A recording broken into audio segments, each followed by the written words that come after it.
უდიდესი სიხარული მავსებს დღეს, თქვენს საყვარელ სახეებს რომ შევცქერი.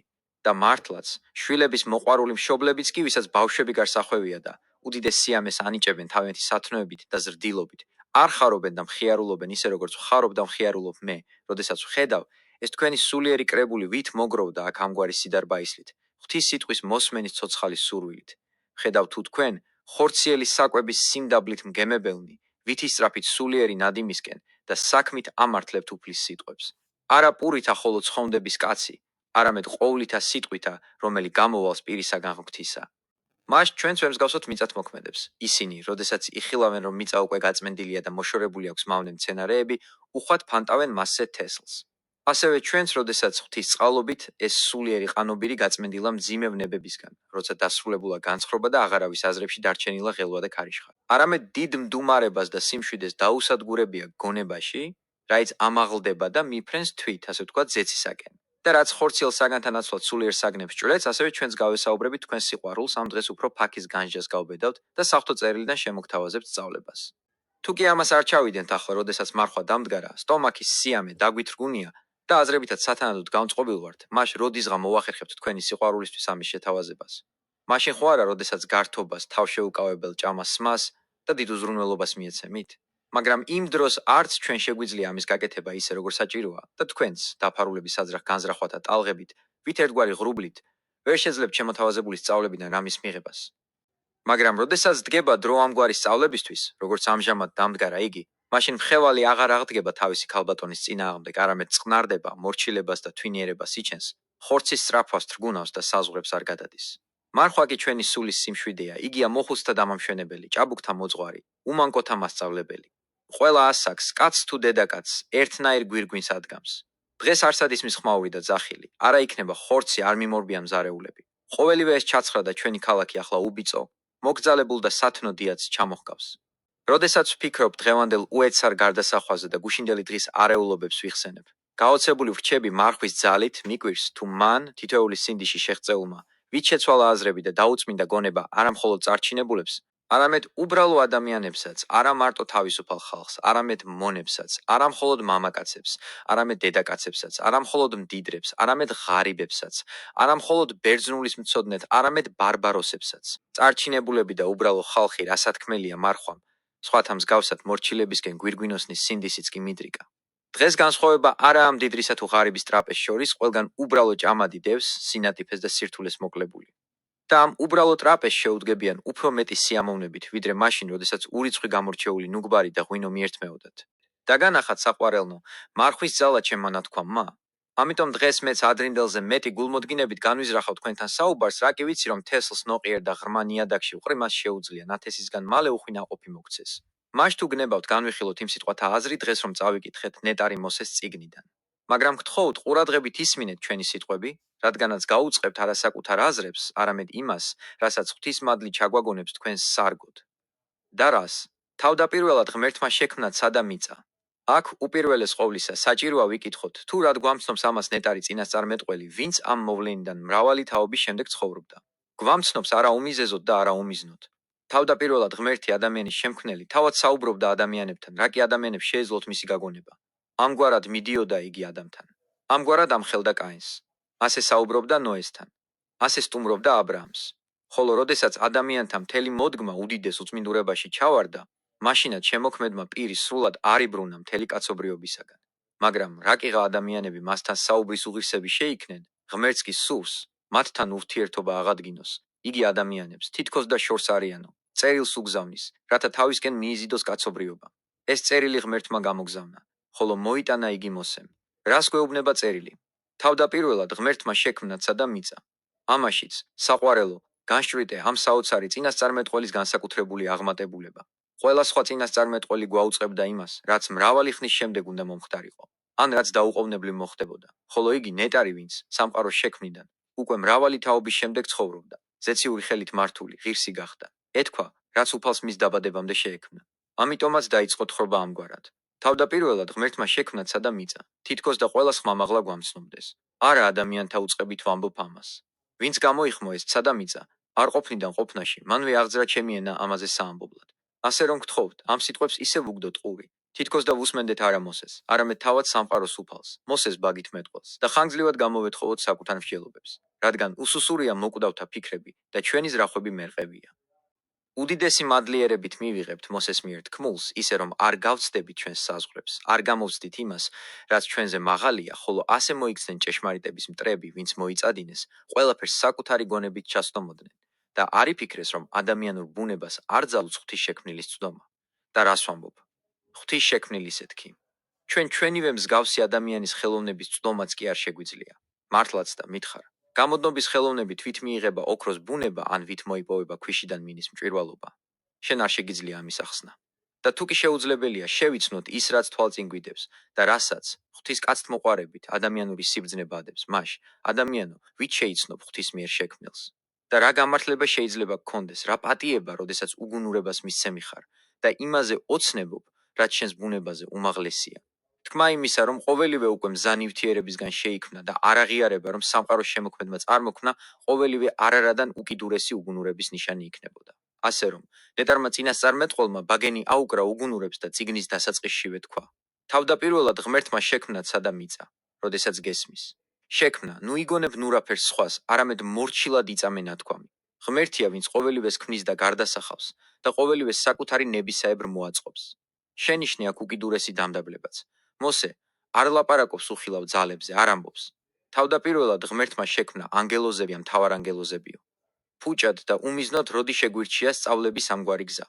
რა კი იგი ესაუბრება იუდევლებს, ვინც აწმყოზე იყვნენ მიჯაჭულნი და არ შეეძლოთ, განეჭვრიტათ რამე, გონებით წვდომილი.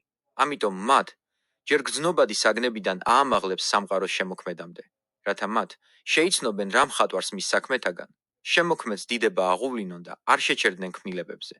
თუ კი ამის შემდეგაც კი არ შეწყვიტეს ქმნილებათა გაღმერთება და უმდაბლესი ცხოველებისთვის პატივის მიგება, მაშ რას იშლეგემდე მივიდოდნენ, ამგვარად რომ არ გაეყადრებინა წინასწარმეტყველს მათთვის თავი? ნუ გაიკვირვებ საყვარელო, რომ მოსე ამ გზით მიდის, როდესაც გაუთლელ იუდევლებს მიმართავს ძირითადად, თუ კი პავლეც, უკვე მადლმოსილების ხანაში, როცა უკვე ესოდენ გავრცელებულია ქადაგება, ათენელებთან საუბარს რომ იწყებს, მოძღვრებას ხილული საგნების მეშვეობით შეასმენს მათ და ასე ეუბნება: ღმერთმა შექმნა სოფელი და ყოველი, რა არს მას შინა.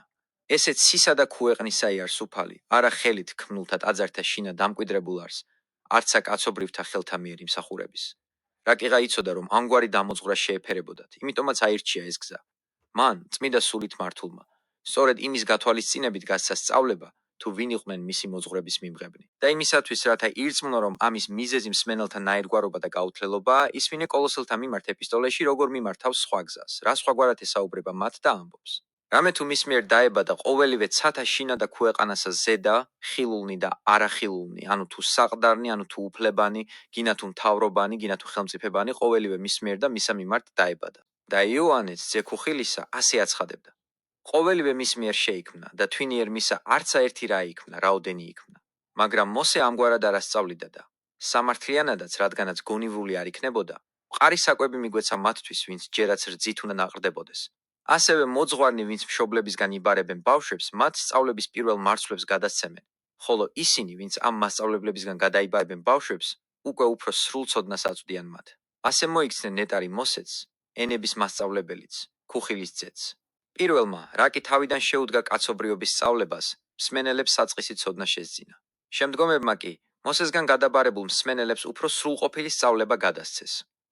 ახლა ჩვენ შევიტყვეთ მოსეს მიერ თავის დამდაბლების მიზეზი, აგრეთვე ის, რომ იგი წმინდა სულის ჩაგონებით ნათქვამს მსმენელს უსადაგებდა. მაგრამ იგი იმავდროულად აღმოფხვრის ეკლესიაში ღვარძლივით გამოჩენილ ყველა ერეს, როდესაც ამბობს: თავდაპირველად ღმერთმა შექმნა ცა და მიწა. თუ კი მოვა შენთან მანიქეველი, ვინც ამტკიცებს, რომ უპირველესად მატერია არსებობდა, ან მარკიონელი, ან ვალენტინიანელი, ან რომელიმე წარმართთაგანი, უთხარ მათ: თავდაპირველად ღმერთმა შექმნა ცა და მიწა. მაგრამ მას არ სწამს წმიდა წერილი, მაშ განშორდი მას, ვით შმაგს და უგუნურს. ვისაც სამყაროს შემქმნელის არ სწამს და ჭეშმარიტებას სიცრუეს სწამებს, ასეც როგორ ეპატიება ოდესმე. ეს ადამიანები თავს იკატუნებენ, ყდემას იფარებენ ნიღბად და ცხრის ტყავქვეშ მგელს მალავენ. მაგრამ შენ არ ცდუნდე, არამედ კიდევ უფრო მეტად შეიძულე ამგვარი სწორედ, იმიტომ რომ მას შენ წინაშე, ანუ ისეთივე მონის წინაშე, როგორიც თავადაა, ყდემამოსილად მოაქვს თავი. ყოველთა მეუფის წინააღმდეგ კი უშვერ სიტყვას ამბობს და ვერ კი გრძნობს, რომ საკუთარი ხსნის წინააღმდეგ მიდის. ჩვენ კი ურღვევს საძირკველს დავემყაროთ და კვლავ დასაწყის მიუბრუნდეთ. თავდაპირველად ღმერთმა შექმნა ცა და მიწა. დააკვირდი, თავად შესაქმნის ხატებაშიც როგორ გვეხსნება ღვთიური ბუნება. როგორ ქმნის იგი, ადამიანური ჩვეულების საპირისპიროდ ჯერ ცას განფენს, შემდეგ კი მიწას დაუგებს ქვეშ. ჯერ სახურავს აგებს, შემდეგ კი საფუძველს. ვის უნახავს, ვის სმენია, ამგვარი რამ. ადამიანის ხელით აგებისას ასე არასდროს ხდება, მაგრამ როდესაც ღმერთი ბრძანებს, მაშინ ყველა მის ნებას დაჰყვება და ემორჩილება.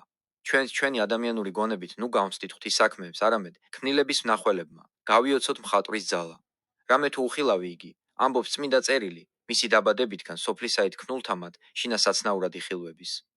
თუ კი ჭეშმარიტების მტრები დაიჟინებენ, თითქოს და შეუძლებელი იყოს რაიმეს შექმნა არარსებულიდან. მაშინ მათ ამას ვკითხავთ. პირველი ადამიანი მიწისგან შეიქმნა თუ სხვა რაიმესგან? ისინი უეჭველად დაგვეთანხმებიან და იტყვიან, რომ მიწისგან შეიქმნა.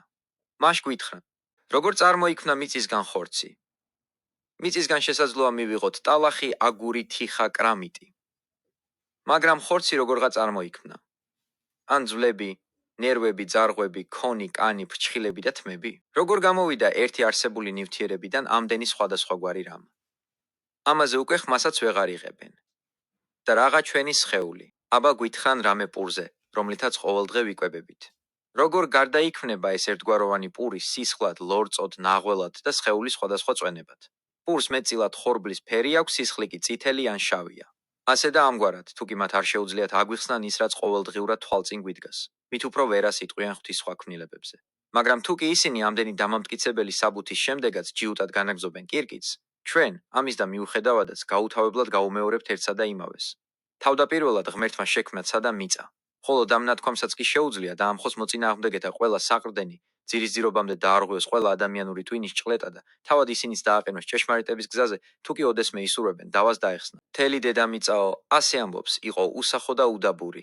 მითხარ, რატომ მოხდა რომ ღმერთმა ცა ნათელი და სრულყოფილი შექმნა, ხოლო მიწა უსახური? ესეც ფუჭად როდი ჩაუდენია, არამედ იმისათვის, რომ შენ შეიცნო მისი შემოქმედების საუკეთესო ნაწილი, განაგდო ეჭვი და არ გეგონოს, რომ ეს მისი ძლიერების ნაკლებობის გამო მოხდა. გარდა ამისა, სხვა მიზეზიც იყო, რომ მიწა უსახური შეექმნა. იმდენად, რამდენადაც მიწა გვკვებავს და დედაა ჩვენი, მისგან დავიბადეთ და მისგან ვიღებთ საზრდოს, იგია ჩვენთვის სამშობლოც, საერთო კუბოც, კვლავ მასში ბრუნდებით ყველანი და მისგან ვიღებთ ულევს სიკეთეს, იმისათვის, რომ ადამიანებს მიწის სარგებლიანობის და აუცილებლობის გამო გარდამეტებულად არ ეცათ მისთვის თაყვანი. ამიტომ წინ და წინ უსახურს და მოუწყობელს გიჩვენებს მას, მიწისგან მიღებული სიკეთე რომ არ მიაწერო მიწის ბუნებას, არამედ მას, ვინც იგი არ ყოფნიდან ყოფნაში მოიტანა. ამიტომაც ამბობს, მიწა იყო უსახო და უდაბური. შესაძლოა ჩვენ მეტისმეტად სწრაფად და ადრე დავძაბეთ თქვენი გონება განყენებული მსჯელობებით. ამიტომაც საჭიროდ მივიჩნევთ აქ შევჩერდეთ და ვთხოვთ თქვენ სიყვარულს, დაიხსომოს ნათქვამი. მუდამაც ცოცხლად გქონდეს იგი მეხსიერებაში, ხოლო აქედან რომ გახვალთ, გრძნობად ტრაპეზთან ერთად სულიერი ტრაპეზით შესთავაზეთ სხვებს. დაე, ქმარი მოყვეს აქ ნათქვამს, ცოლმა კი ყური დაუგდოს, ბავშვებმაც ისწავლონ მისგან და დაე, მსახურებმაც მიიღონ გაკვეთილი. ამგვარად, დაე სახლი ეკლესია გახდეს, რათა გაიქცეს იქიდან ეშმაკი, გადაიმალოს ეს ცბიერი დემონი და ჩვენი ხსნის მტერი, ხოლო სახლში სუფევდეს წმიდა სულის მადლი და იქ მცხოვრებლებს სრული მშვიდობა და ერთსულოვნება ჰქონოდეთ. ადრე ნათქვამი თუ გემახსოვრებათ, უფრო მზადყოფნით მიიღებთ იმასაც, რასაც შემდგომ შემოგთავაზებთ. ჩვენს როდესაც დავინახავთ, რომ იზარდა დათესილმა, უფრო მეტი გულმოდგინებით და უფრო უხვად გაუწყებთ იმას, რაც ღვთიური მადლით მოგვეცემა. ასია მიწათმოქმედიც. როდესაც ხედავს, რომ თესლმა იზარდა, მეტი გულმოდგინებით უვლის ყანებს და სხვა ადგილების დათესვაც სწადია. ამგვარად, იმისათვის, რათა მეტი გულმოდგინება აღძრათ ჩვენში, გვიჩვენეთ თუ რა ზედმიწევნით ინახავთ უკვე თქმულს და ჭეშმარიტ დოგმებს შეუერთეთ ცხონებაზე ზრუნვა. ეგრეთ ბწყინებდინ, ამბობს უფალი, ნათელი თქვენი წინაშე კაცთა, რაითა იხილონ საქმენი თქვენი კეთილნი და ადიდებდნენ მამასა თქვენსა ზეცათასა. დაე, ცხოვრება შეესაბამებოდეს დოგმატებს, დოგმატები კი ცხოვრების მაუწყებლები იყვნენ. სარწმუნოება თვინიერ საქმეთასა მკვდარ არს და საქმეებიც სარწმუნოების გარეშე მკვდარია. თუ კი ჯანსაღი დოგმატები გვიპყრია, მაგრამ არ უზრუნავთ ცხოვრებაზე, დოგმატების ცოდნა არანაირ სარგებელს არ მოგვიტანს. და კვლავაც, თუ კი ცხოვრებაზე ვზრუნავთ, მაგრამ დოგმატებში მოვიკოჭლებთ, სარგებელს ნუხს მაშინ ველით. ამიტომაც აუცილებელია, რომ ჩვენი სულიერი სახლი ორთავე მხრიდან მტკიცე იყოს. ყოველმან, ამბობს უფალი, რომელმან ისმინეს სიტყვანი ესე ჩემნი და ყვნეს იგინი. ვამსგავსო იგი კაცსა გონიერსა. ხომ ხედავ, როგორ სურს მას, რომ არა მხოლოდ ვისმინოთ, არამედ აღვასრულოთ და საქმეებითაც ვაჩვენოთ ის, რასაც შევისმენთ. იგი ბრძენს უწოდებს მას, ვინც სიტყვათა შესაბამისად იქცევა და ბრიყვად მოიხსენიებს მას, ვინც სიტყვებს იქით აღარ მიდის. და სამართლიანადაც, რადგანაც ეს ბრიყვი იგია, რომელმან აღაშენა სახლი თვისი ქვიშასა ზედა, რის გამოც სახლმა ვერ გაუძლო ქართა კვეთებას და უმალ დაეცა. ამგვარია უზრუნველი სულები, ვინც სულიერ კლდეზე არ დამყარებულ. უფლის სიტყვებში საუბარია არა სახლსა და მშენებლობაზე, არამედ სულებზე, რომლებიც მცირე თუნებითაც კი იყევიან. ქარის, წვიმისა და მდინარეთა სახით უფალმა აღწერა თუნებათა ზემოქმედება ჩვენზე. მტკიცე, მხნე და ფხიზელი ადამიანი, ამით კიდევ უფრო მტკიცდება და რაც უფრო მრავლობს მწუხარება, მით უფრო იზრდება მისი სიმამაცეც. ხოლო ზარმაცი და უდიერი ადამიანიც თუნების სიოს დაბერვისთანავე ირყევა და ეცემა არაც თუნების ხასიათის გამო, არამედ საკუთარი ნების სისუსტისგან. ამიტომ უნდა ვფხიზლობდეთ, ვხნეობდეთ და მზად ვიყოთ ყველაფრისთვის, რათა ბედნიერებაშიც თავდაჭერილები ვიყოთ, არც მწუხარებაში წარვიკვეთოთ სასო, არამედ უდიდესი გონიერება შევინარჩუნოთ და დაუღალავად მადლობას აღუვლენდეთ კაცთმოყვარე ღმერთს. თუ კი ამგვარად მოვიწყობთ ცხოვრებას, მაშინ მაღლით გადმოსული დიადი მადლის ღირსნის შევიქნებით და შევძლებთ აწმყო ცხოვრებაც უხიფათოდ გავლიოთ და მომავალი ცხოვრებისთვისაც განვიმზადოთ დიადი კადნიერება.